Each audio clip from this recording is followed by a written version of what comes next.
देखो, दो बातों के बारे में हमने जाना था। पहला जाना था भैया कॉन्ग्रुएंसी क्या होता है, कॉन्ग्रुएंट फिगर किसको बोलते हैं। दूसरा हमने जाना था सिमिलर फिगर क्या होता है। ठीक है, देखो हमने ये जाना था। ठीक है, अब आपसे हम एक बात पूछते हैं, बताना। देखो, हमने मान लो ये बनाया एक ऐसा, और हमने मान लो ये बनाया एक ऐसा।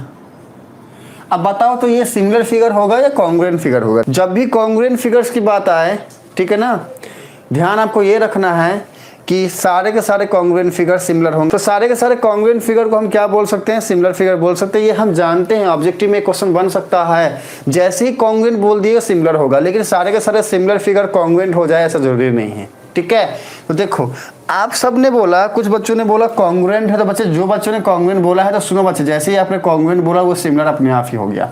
कुछ बच्चों ने बोला सिमिलर है तो फिर यहाँ पे होल्ड करेंगे, और कुछ बच्चों ने बोला दोनों है। अब हम ये बोल रहे हैं, कैसे बोल दिया आपने कि दोनों है, सिमिलर है या फिर कॉन्ग्रुएंट है, सिर्फ देख करके क्या लॉजिक है उसके पीछे बताओ। क्या देखा आपने, कैसे बोल दिया आपने कि ये सिमिलर है या फिर कॉन्ग्रुएंट है या फिर ये मतलब सिमिलर है अलग अलग, सिमिलर अलग से है, या फिर कॉन्ग्रुएंट है, या फिर दोनों है, सिमिलर कॉन्ग्रुएंट दोनों हैं। क्या देखा आपने इसमें, कैसे बता दिए, बताओ। तो अब हम जो बोल रहे हैं उसके एकदम ध्यान से सुनो, पानी जैसा समझ में आने वाला है ये टॉपिक आप सबको। हाँ बच्चा, देख के कैसे बता दिए, आप कैसे बता सकते हो देख के। हम आपको अब एक बात बोलते हैं, उसको समझना। देखो सुनो, मान लो ये है 60 डिग्री, ये है 70 डिग्री, और ये है मान लो ये कितना हो गया 130 हो गया ना, तो ये बचा कितना 50 डिग्री। ठीक है, अब इसको मान लेते हैं 55 डिग्री, इसको मान लेते हैं 65 डिग्री, ये हो गया 60 डिग्री। अब देखो, ये हमने साइड का नाम दिया ए, ये दिया बी, ये दिया सी, ये दिया डी, ये बोल दिया तुम ई हो, तुम एफ हो, ये है 2, ठीक है, ये है 3 और ये है 4। साइड का जो लेंथ है वो, ध्यान से सुनो। और ये हो गया हमारा क्या, ये हो गया हमारा 2.5, ये हो गया हमारा इसको लेते हैं हम क्या, इसको लेते हैं हम 3, और इसको हम लेते हैं 4। अब देखो ध्यान से, आपको क्या लगता है कि समझना बात को, कि इसका शेप सेम है, क्योंकि हमने सिमिलर चीज़ों को और कॉन्ग्रुएंट चीज़ों को किस बेस पर में सीखा था, समझना। शेप के बेस पर में, कि भैया सबसे पहले ये देखें कि शेप सेम है या नहीं। तो चलो अच्छी बात है, देखने में तो दोनों का शेप सेम है। शेप की बात अगर की जाए तो चलो शेप थोड़ी देर के लिए हम ऐसा कह सकते हैं देख के, हाँ ध्यान रखना, हम ऐसा कह सकते हैं देख के कि शेप सेम है। ठीक है, अच्छा दूसरा पॉइंट क्या था, साइज। आप समझना बात को, साइज। तो अब साइज जो है, हम देखने समय ऐसा लग रहा है कि भैया दोनों इक्वल है, दोनों इक्वल है। ठीक है, तो अगर इस बेसिस पे हम जाएं तो हम कह सकते हैं भैया कि ये सिमिलर फिगर हो सकता है, ये सिमिलर फिगर हो सकता है। अगर देखने के बेसिस पे जाएं तो हम ये भी कह सकते हैं कि ये कॉन्ग्रुएंट भी हो सकता है, क्योंकि देखने में दोनों एक जैसा ही लग रहा है, शेप भी सेम लग रहा है, साइज भी सेम लग रहा है, अगर देखने की बात करें तो। ठीक है, मतलब कि अगर सिर्फ नॉर्मल ऑब्जर्वेशन हो हमारी, देख करके ऑब्जर्वेशन के हिसाब से जाएं तो भैया ये तो सिमिलर फिगर भी है और कॉन्ग्रुएंट भी है। लेकिन अगर आप ऐसा कहते हो ना सिर्फ देख करके, तो आपका आंसर कभी भी सही नहीं होगा। तुक्के में सही हो गया तो हो गया, नहीं तो हमेशा ही मैक्सिमम टाइम गलत भी होगा, गलत ही होगा, गलत ही होगा। यहाँ पर कुछ बातें लिखते हैं, उसको ध्यान से सुनना। देखो, तो हमने क्या जानना है, हमने जानना है भैया रूल क्या है। हाँ, क्या है जनरल रूल, क्या है। हाँ, to find the similar figures, similar figures. ठीक है, हमको जानना है कि रूल क्या है, क्या किसके लिए रूल कर रहे हैं, to find the similar figure को फाइंड करने के लिए। पहचानेंगे कैसे, जैसे ये जो हमने यहाँ लिखा हुआ है, ये सिमिलर फिगर है या नहीं, इसको पहचानेंगे कैसे। तो हमने जानना है क्या सिमिलर फिगर कैसे पहचानेंगे हम, उसके रूल क्या है ये जानेंगे हम। अब हमें एक बात बताओ बच्चे, जब भी बात फिगर की आती है, हाँ फिगर की आती है, हाँ सिमिलर फिगर तो चलो सिमिलर तो जानेंगे, जब भी बात फिगर की आती है तो हमारे माइंड में एक वर्ड आता है पॉलीगॉन। अच्छा, पॉलीगॉन ही क्यों आता है, सुनो ध्यान से।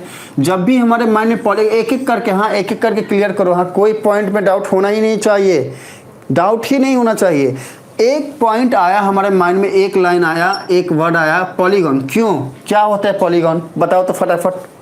पॉलीगॉन की बात जब भी आती है तो दिमाग में एक बात आना चाहिए, क्या भैया, एक ऐसा शेप जो 3 या मोर देन 3 साइड का बना हो, मोर देन 3 या फिर 3 से ज़्यादा साइड्स हो। ठीक है, ध्यान से समझो, कम से कम 3 साइड होने चाहिए, 3 या फिर 3 से ज़्यादा साइड अगर होंगे तो हम बोलेंगे पॉलीगॉन है। हमने आप सबको इसका क्लास दे दिया है बच्चा। जैसे एग्जांपल के लिए देखो, 3 साइड होगा अगर तो ट्रायंगल बनता है, अगर 4 साइड होगा तो क्वाड्रिलेटरल बनता है, 5 होगा तो पेंटा, 6 होगा तो फिर आगे बातें जाती है, 7 8 ऐसे जाते रहेंगे। शुरुआत होनी चाहिए कम से कम 3 साइड के साथ। ठीक है, अब मान लो 2 साइड हुआ, जैसे मान लो ऐसा और ऐसा, क्या शेप बना, इसको क्या बोलेंगे, ऐसा ऐसा, क्या बोलेंगे, शेप कुछ बन नहीं रहा है। सिंगल साइड है, अगर मान लो ये है तो स्ट्रेट लाइन बन गया, शेप क्या बोलेंगे इसका। तो हमेशा ही दिमाग में आना चाहिए जब भी हमको कंपैरिजन करना है ना 2 फिगर के बारे में कि वो सिमिलर है या नहीं, वो सिमिलर है नहीं, तो हमको पॉलीगॉन को ही लेना है। क्यों, क्योंकि पॉलीगॉन क्या है ना, एक साथ कवर कर देता है किसको, ट्रायंगल को भी, क्वाड्रिलेटरल 3 साइड को, 4 साइड को, 5, जितने भी साइड हो, मोर देन 3 साइड्स को अकेला पॉलीगॉन वर्ड जो है ये कवर कर लेता है। ठीक है, तो इसीलिए हमने बोला क्या, जब कभी भी सिमिलैरिटी की बात आए, 2 फिगर में सिमिलर फिगर चेक करने की बात आए, तो हमने क्या करना है, पॉलीगॉन वर्ड को लेना है। ठीक है, अच्छा चलो अब आगे बढ़ते हैं। तो अब रूल में हमने सबसे पहले क्या पढ़ना है भैया, जब भी हम कंपैरिजन में जाएंगे कि सिमिलर है या नहीं, हमको 2 बातें कम से कम चाहिए। हम सबसे ये पूछ रहे हैं, जब भी कंपैरिजन की बात आती है, कंपेयर करने की बात आती है, तो क्या अकेला इंसान का कंपेयर किया जा सकता है, अकेले फिगर का कंपेयर किया जा सकता है। जैसे मान लो हमने एक ट्रायंगल लिया है, तो हम अकेले खुद का तो इसका अकेले मतलब कंपैरिजन करेंगे नहीं, एक और ट्रायंगल चाहिए। ठीक है, तो हमें ध्यान में क्या लिखना है भैया, कम से कम 2 पॉलीगॉन हमें लेना है। ठीक है, 2 पॉलीगॉन। अब इसको ध्यान से समझना, देखो, with same number of side, same number of sides. ठीक है, अब देखो ध्यान से, will set to be similar when.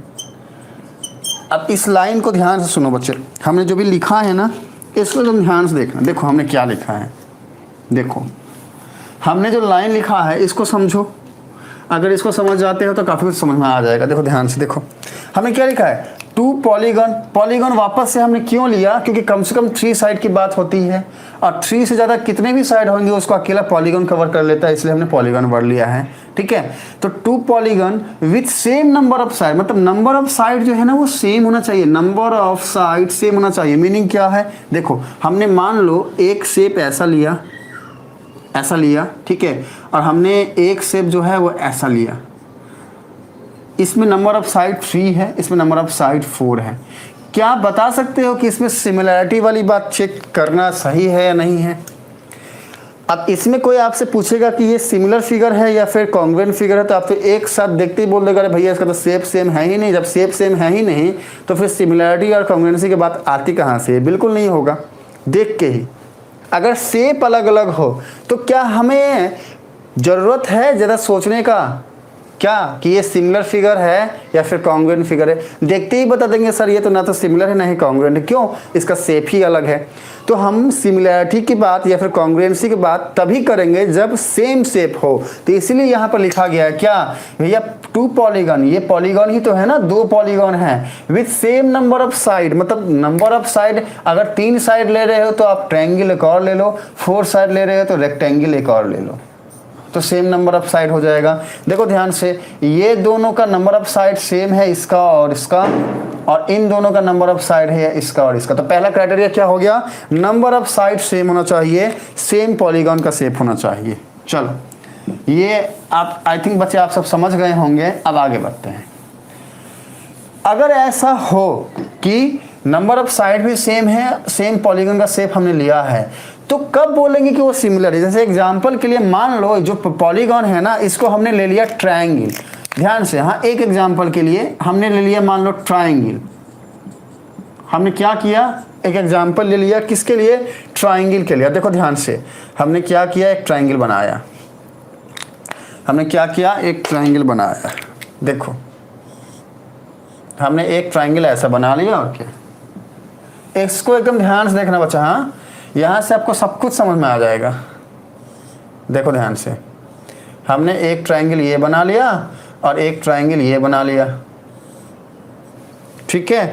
अच्छा, हमने बोल दिया भैया तुम ए हो, तुम बी हो, तुम सी हो, ठीक है। हमने बोल दिया भैया तुम डी हो, तुम ई हो और तुम एफ हो। हमने बोल दिया भैया तुम 80 डिग्री हो, तुम 40 डिग्री हो, तुम 60 डिग्री हो। हमने इसको भी कह दिया तुम भी 80 डिग्री हो, 40 डिग्री हो तुम, और तुम क्या हो, 60 डिग्री हो।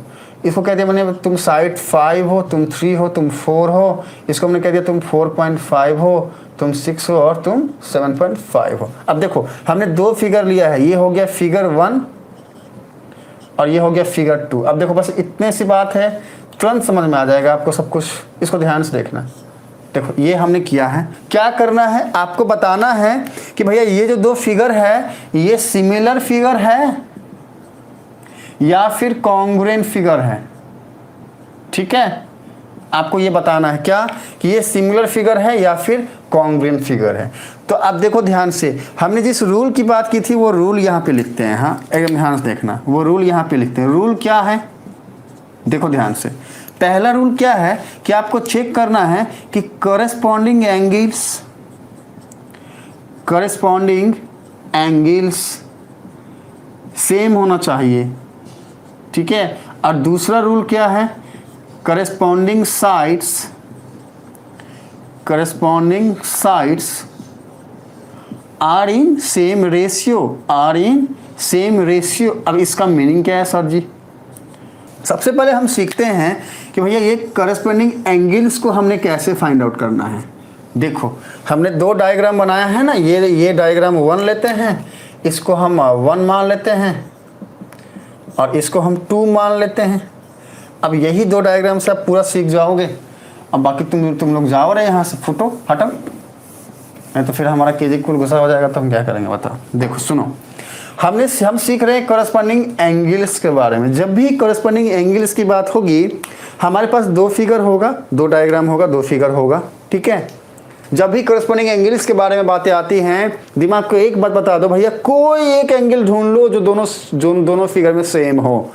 अगर वो मिल ही नहीं रहा है, सेम एंगल मिल ही नहीं रहा है, तो फिर सिमिलरिटी और कॉन्ग्रुएंसी की बात आती ही नहीं है। वही बोल रहे हैं भैया तुमको जो है सिमिलर नहीं बताएंगे जब तुम नहीं हो सकते।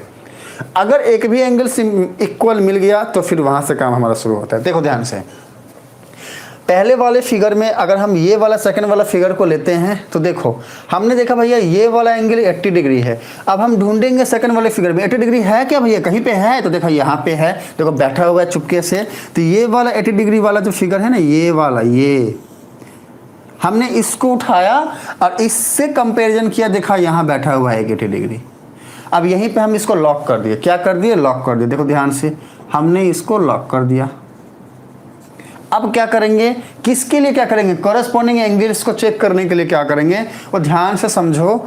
अब इसको हमको जो है थोड़ा सा आप लोगों को डायग्राम बड़ा करें या फिर यही समझाते हैं, अगर समझ में आएगा तो ठीक है, तो बोलना डायग्राम बड़ा करेंगे। देखो सुनो, जब भी आपको कॉरेस्पॉन्डिंग एंगल्स चेक करने के लिए बोले तो आपको ध्यान क्या रखना है, जो एंगल, सबसे पहला काम क्या किए कि एक एंगल को पहले फिगर में सिलेक्ट किए, ये था 80। अब इसको देखिए यहाँ पर है क्या, मिल गया 80, दोनों को लॉक कर दिया। अब क्या करेंगे, हम चलना स्टार्ट करेंगे इसके राइट से। 80 डिग्री है ना, 80 डिग्री के राइट में ये वाला आएगा। राइट में पहला एंगल क्या पड़ा है, एंगल सी। तो हम क्या करेंगे, इसको लिख लेंगे। यहाँ पे देखो हम क्या कर रहे हैं, कॉरेस्पॉन्डिंग एंगल्स को चेक कर रहे हैं। यहाँ लिखते हैं बच्चे, कॉरेस्पॉन्डिंग एंगल्स कैसे चेक कर रहे हैं, एक एंगल को हमने फिक्स किया और उसके राइट में चलना शुरू किया, क्या मिला, एंगल सी मिला। देखो ध्यान से, इसको देखो, एंगल सी मिला। देखो हमको क्या मिला, एंगल सी मिला। अच्छा, अगर हम 80 डिग्री वाला सेकंड वाला ये जो फिगर है इसके राइट में चले, तो हमको राइट में, इसके राइट में पहले कौन सा एंगल मिल रहा है, केजे को रिप्लाई करिए, सारे बच्चे रिप्लाई करिए। हाँ कुंदन कृष्ण रिप्लाई करो बच्चा, देखो ध्यान से, हम अगर ये वाले 80 डिग्री से राइट जाएं तो हमको कौन सा एंगल मिल रहा है? जैसे यहाँ पर हमको एंगल सी मिला, वैसे यहाँ पर हमको कौन सा एंगल मिलेगा? देखो ध्यान से, फिगर देखो और अप्लाई करो फटाफट। एंगल ई होगा। हाँ, एंगल ई होगा। क्यों? हमने यहाँ पर एंगल सी बताया ना, हम बी वाले एंगल से, हम 80 डिग्री मतलब बी वाले एंगल से राइट की तरफ चले तो एंगल सी मिला, ठीक है। उसी तरीके से हम अगर ये वाला 80 डिग्री मतलब ये वाले एफ से राइट चले तो एंगल ई मिलेगा। अब देखो ध्यान से, एंगल ई मिल गया। तो अब हमने क्या देखा कि भैया एंगल सी कितना है? 60 डिग्री। एंगल ई कितना है? 60 डिग्री। तो ये दोनों एंगल इक्वल हो गया। समझो बात को, ये दोनों ही एंगल क्या हो गया? इक्वल हो गया। तो हम क्या बोलेंगे कि ये दोनों एंगल जो है ना करेस्पॉन्डिंग एंगल हैं और इक्वल भी हैं। तो करेस्पॉन्डिंग एंगल कैसे हमें फाइंड आउट करना है, इसको समझो। पहले हमने एक एंगल को यहाँ पे लॉक किया और उसके राइट में चले, आया एंगल सी, और यहाँ पर हमने 80 डिग्री को लॉक किया, इसके राइट में चले, आया एंगल ई। तो हम बोलेंगे भैया एंगल सी और एंगल ई ये करेस्पॉन्डिंग एंगल से, हम क्या बोलेंगे? एंगल सी और एंगल ई करेस्पॉन्डिंग एंगल से। पहला पॉइंट क्लियर हुआ कि करेस्पॉन्डिंग हमको कैसे फाइंड आउट करना। तो हमने क्या सीखा कि भैया एंगल सी और एंगल ई क्या है? करेस्पॉन्डिंग एंगल है। वो इक्वल है क्या? तो हाँ, हमें देखा, अच्छा भैया ये भी 60 डिग्री है, ये भी 60 डिग्री है। तो हमने देखा भैया पहला करेस्पॉन्डिंग एंगल इक्वल है, ठीक है। अब हम जाएंगे और करेस्पॉन्डिंग एंगल्स हैं क्या? देखो समझो बात को, देखो।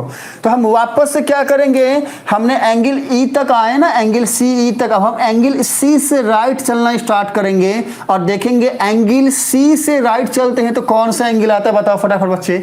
अगर हम एंगल सी से चलना स्टार्ट करें तो कौन सा एंगल आता है? हम सी से चलें, हमको एंगल ए मिला।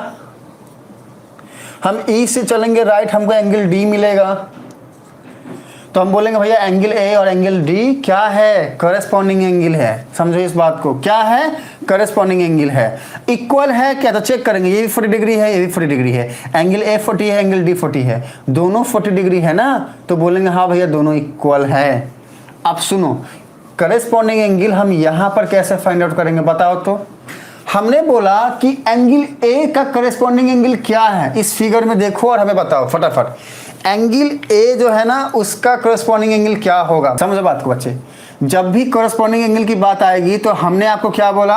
सबसे पहले एक एंगल ऐसा पकड़ो, एक एंगल ऐसा पकड़ो जो दोनों में इक्वल हो।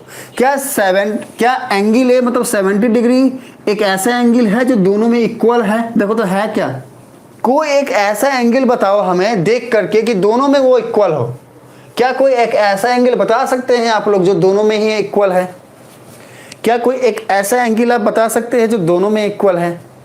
आप सबने बोला कि सर एंगल ए का करस्पॉन्डिंग एंगल डी होगा।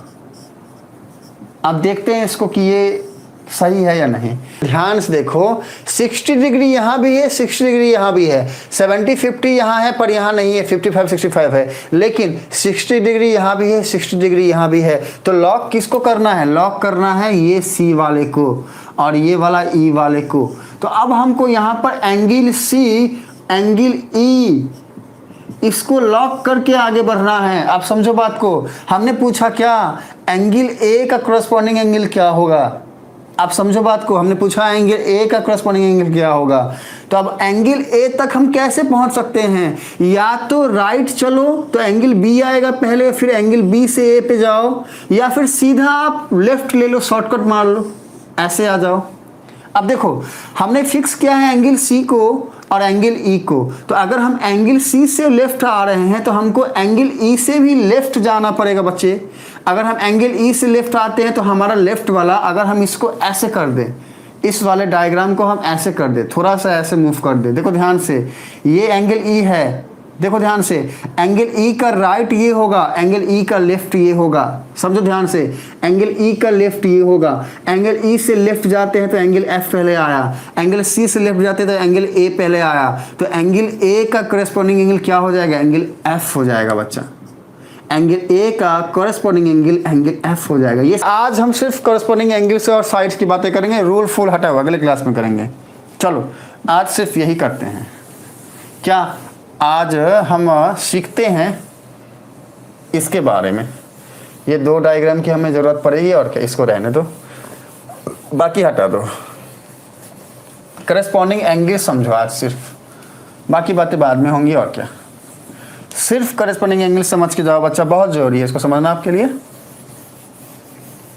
देखो एकदम ध्यान से देखो, ये डायग्राम थोड़ा हम कंप्लीट करते हैं। ये ऐसा है और क्या, ये ऐसा बना है, जैसा था वैसा कर देते हैं।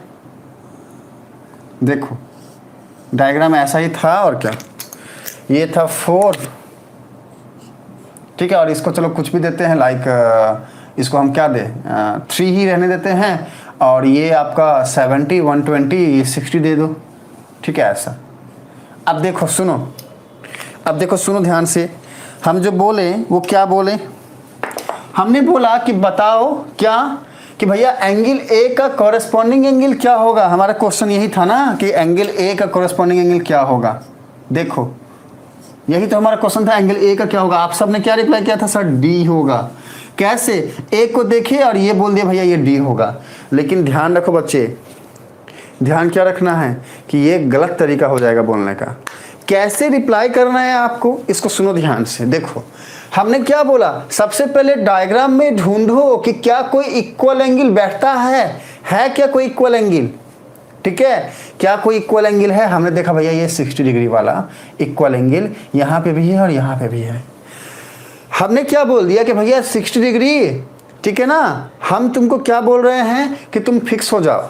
हमने 60 डिग्री को यहाँ पे फिक्स कर दिया और ये वाला 60 डिग्री यहाँ पे भी है और यहाँ पे भी है। तो हमने देखो ध्यान से, ये ई था ना, हमने यहाँ पे इस वाले 60 को भी फिक्स कर दिया, लॉक कर दिया। अब देखो ध्यान से, ये वाला एंगल सी लॉक कर दिए हैं, ये वाला एंगल ई लॉक कर दिए हैं। तो अब हम देख रहे हैं एंगल सी और एंगल ई के हिसाब से।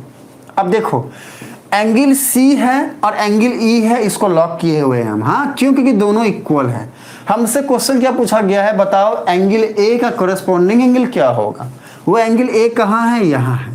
अब देखो हम ए तक सी से कैसे पहुंच सकते हैं, या तो राइट चले, मतलब एंगल सी से राइट चलेंगे तो पहले एंगल बी आएगा फिर एंगल ए आएगा, या फिर डायरेक्ट हम एंगल सी से लेफ्ट चल ले तो डायरेक्ट आ जाएगा। अगर हम एंगल सी से डायरेक्ट चलते हैं तो आता है एंगल ए।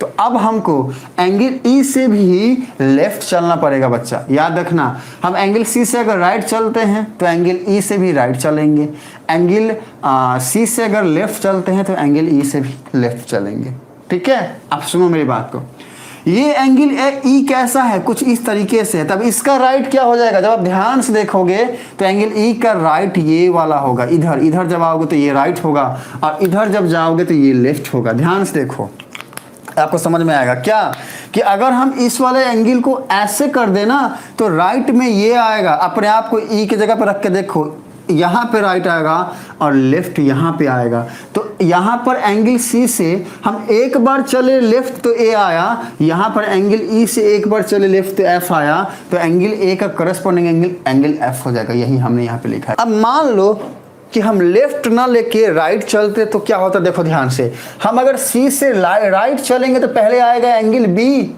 ठीक है ना। तो हम क्या बोलेंगे, अच्छा अब यहाँ से हम राइट चले हैं तो हमको ई से भी राइट चलना पड़ेगा। तो क्या आएगा, यहाँ पे पहले डी आया तो हम क्या बोलेंगे, भैया एंगल बी जो है ना ये करस्पॉन्डिंग एंगल है एंगल डी के। अच्छा अब वापस से हम एंगल डी से राइट चलेंगे तो एंगल एफ आएगा, और वापस से हम एंगल बी से राइट चलेंगे तो एंगल ए आएगा। तो हम बोलेंगे भैया एंगल ए जो है ना करेस्पॉन्डिंग है एंगल एफ के। तो हम राइट चल के भी आएंगे पर हमको बीच में रास्ते में एंगल बी भी मिल गया, एंगल डी के साथ करस्पॉन्डिंग होता हुआ, ठीक है। और अगर हमको ए और एफ के बीच का रिलेशन जानना था, सिर्फ करस्पॉन्डिंग एंगल ए का चाहिए, तो हम यहाँ से चले क्यों, हम सीधा यहाँ से कर लेंगे ना। तो देखो सुनो, आज जो हम पढ़ाए हैं इसको दिमाग में अच्छे से लेके जाओ। करस्पॉन्डिंग एंगल्स का हमने सिर्फ एक पार्ट पढ़ा है, अगले क्लास में हम करस्पॉन्डिंग एंगल्स को और अच्छे से पढ़ाएंगे, करस्पॉन्डिंग साइड्स के रेशियो को फाइंड करना पढ़ाएंगे। क्योंकि ये नहीं पढ़ाएंगे तो आपको आगे वाले टॉपिक्स में डाउट आएगा। ये हमको आज समझ में आया आप सबको पढ़ा के, तो पहले यही समझो, इसको अच्छे से समझो, ध्यान से समझो, ठीक है। और फिर ये समझने के बाद ये टॉपिक अगर अच्छे से समझ में आ गया तो आगे इस चैप्टर में कोई प्रॉब्लम नहीं होगा बच्चे, सब कुछ आराम से होगा आपका। चलिए।